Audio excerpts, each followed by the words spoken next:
Wan is on fire.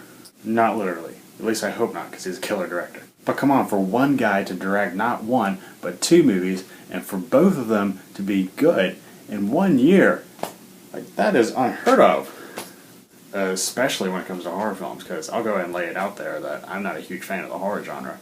I do enjoy a good, scary movie. But so many nowadays, they rely on excessive gore, which, does that even make it scarier? It doesn't, it's just gross. Cheap jump scares, which that's so lame. I get so tired of cheap jump scares. So I'm not generally a big fan of horror movies, mainly for that reason. It's just not my favorite genre or type of story in particular. But this is a guy, James Wan, who doesn't rely on any of that lame crap. He relies on story and atmosphere to make his films scary, and they are really friggin' creepy.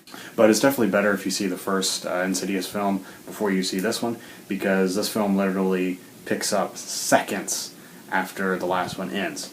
You can certainly go in and still enjoy it, but there's a lot of things that you'll notice in the sequel if you see the first one beforehand.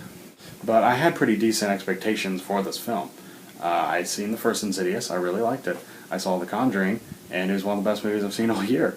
So, I gotta tell you, I was not let down. This is a really fun movie. I had a fantastic time with it. Darth Maul demon guy from the first movie isn't in this one, which I actually think is kind of a plus, because what I've been wanting for a long time is just a good, fun, old-fashioned, creepy ghost movie. I've gotten kind of tired of all the demonic movies that have come out, and I finally got it. This is a fun movie. It captures the this kind of classic ghost movie style really well. It's, fairly low budget, and obviously James Wan's directing is fantastic. The acting's good too. The guy, what's his name? I think his name's Patrick Wilson. He was in the first Insidious and The Conjuring. He's a good actor. He definitely kind of channels some Jack Nicholson from The Shining, for sure.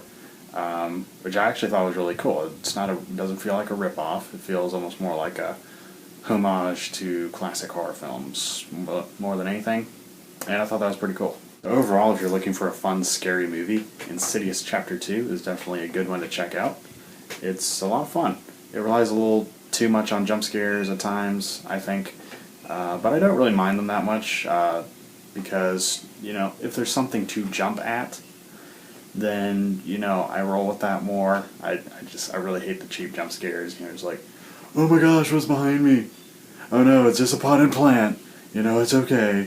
I tried to scare the crap out of you for nothing. I also like the mystery quality to it.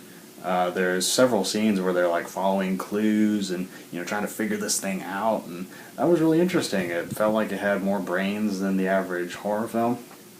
And you will definitely appreciate this film more if you have seen the first one, because there are a number of scenes that in the first one where stuff happened, I didn't really give it a second thought, because I just figured it was weird paranormal activity stuff that was going on inside the house.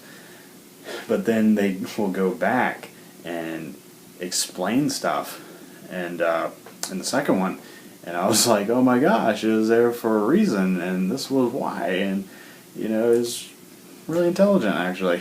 So I had a ball watching this movie, and I'm going to give Insidious Chapter 2 4 out of 5 stars. So I hope you guys enjoyed this review. If you guys want to see more movie reviews and just random silly crap that I do, hit the subscribe button, and I would be floored.